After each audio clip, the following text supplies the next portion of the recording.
नमस्कार, मैं डॉक्टर सुरेंद्र खंसली। आज आपके सामने हॉरोस्कोप कुंडली के बारे में एक वीडियो बनाऊंगा और मुझे लगता है कि आपको ये ज़रूर पसंद आएगा। मैं कुंडली आपको दिखाता हूँ।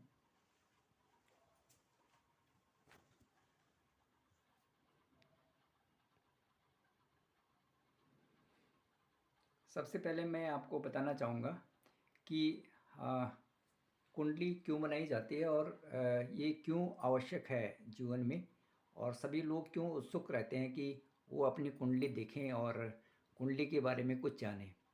तो मैं ये आपको बताना चाहूँगा कि जो कुंडली हॉरोस्कोप हम बनाते हैं वो डिपेंड होता है चंद्रमा के जो 27 नक्षत्र होते हैं और जो स्टार का आसमान में उस समय जो भी नक्षत्र उदय होता है उसी के अनुसार से किसी भी जातक की राशि होती है और जातक किस नक्षत्र में पैदा हुआ है उसी के अनुसार उसका नामकरण भी किया जाता है।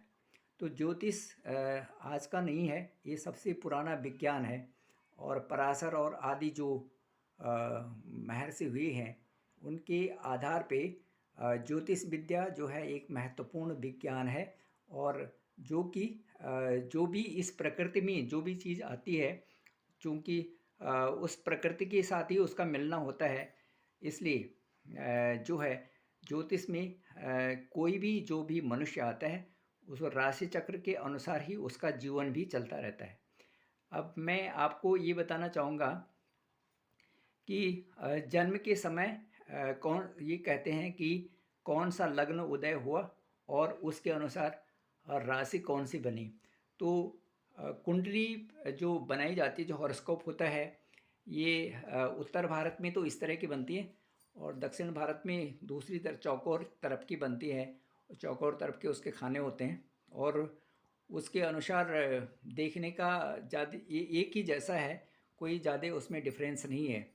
तो ये जो कुंडली है इसमें मैं आपको बताना चाहूँगा कि इसमें 12 भाव होते हैं, जो हमें 12 हाउसेस भी इन्हें कह सकते हैं। 12 हाउसेस का अपना अपना अलग अलग महत्व होता है। जैसे फर्स्ट हाउस है, कुंडली का फर्स्ट हाउस है, तो first house that denotes about the body of that particular person.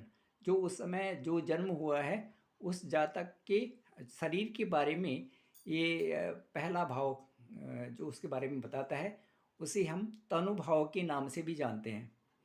दूसरा भाव जो है उसको धन भाव कहते हैं और ये वेल्थ के बारे में कि जीवन में कितना वेल्थ होगा और किस तरह से प्रोग्रेसिव होंगे ये दिखाता है। इसी तरह से तीसरा भाव हम पराक्रम का भाव और कुलिक्स का भाव और छोटे भाई बहनों का भाव से समझते हैं।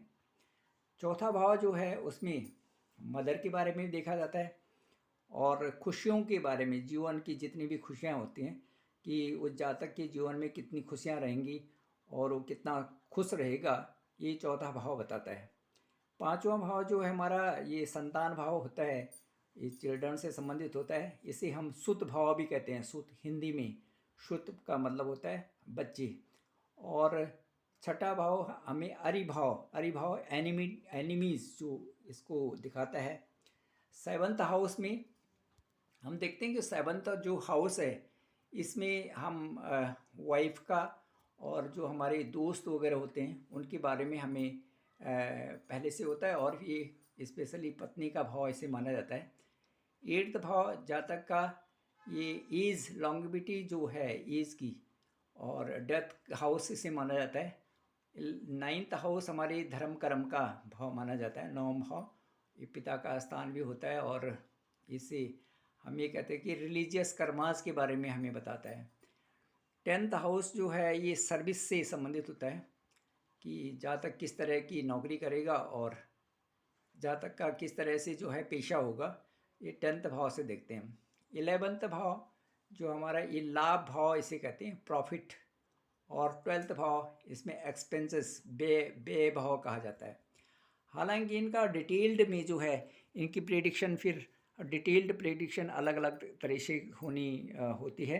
मैं इस समय आपको बताना चाहूँगा कि जो 12 राशिज़ हैं, 12 राशिज़ हैं जो जैसे मेष है और वृषभ, मिथुन, कर्क, सिंह, कन्या, तुला, वृश्चिक, धनु, मकर, कुंभ और मीन।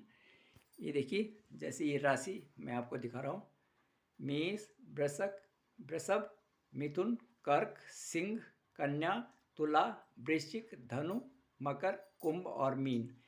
और इन्हें हम अंग्रेजी में कहते हैं Aries, taurus, Gemini, cancer, Leo, Virgo, Libra, Scorpio, Sagittarius, Capricorn, Aquarius and Pisces. तो जो ये राशि होती हैं, ये भी उन जो 27 नक्षत्र जो चंद्रमा की जो आसमान में उस समय उदय हुआ जिसके अनुसार लग्न भाव बनाया जाता है, उसी के अनुसार हम इन राशियों को रखते हैं। जैसे मेष है, एरीज है, तो इसमें जो हम ये जो नक्षत्र 27 नक्षत्र हैं उनको हम इक्वली डिवाइड तो सारे में नहीं रखते, लेकिन उनके इसीलिए उनके 4-4 चरण हैं।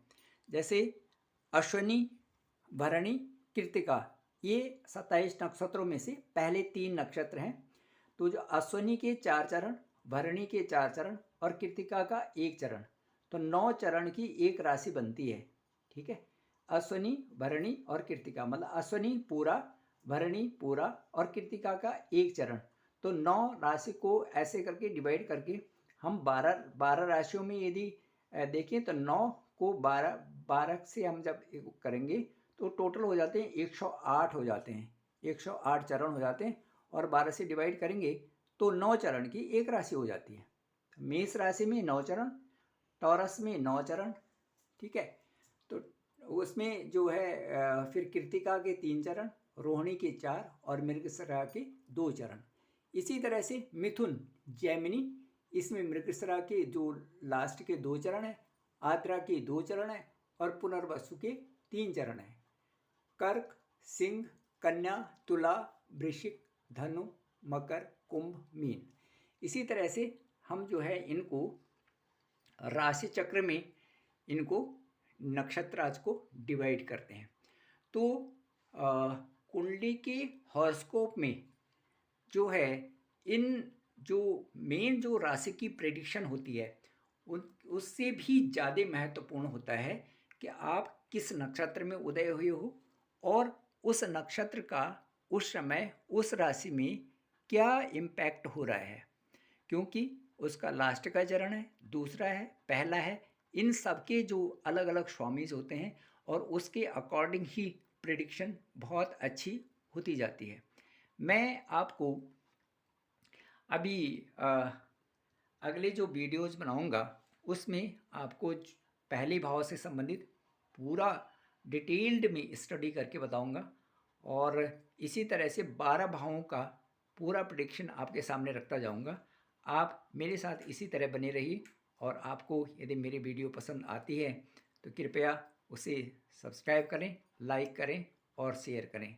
धन्यवाद। मैं डॉक्टर सुरेंद्र खंसली आपको अभी आगे एक एक करके बहुत सारे ज्योतिष से संबंधित वीडियो बताता रहूँगा। आप ज़रूर लाइक करें। धन्यवाद।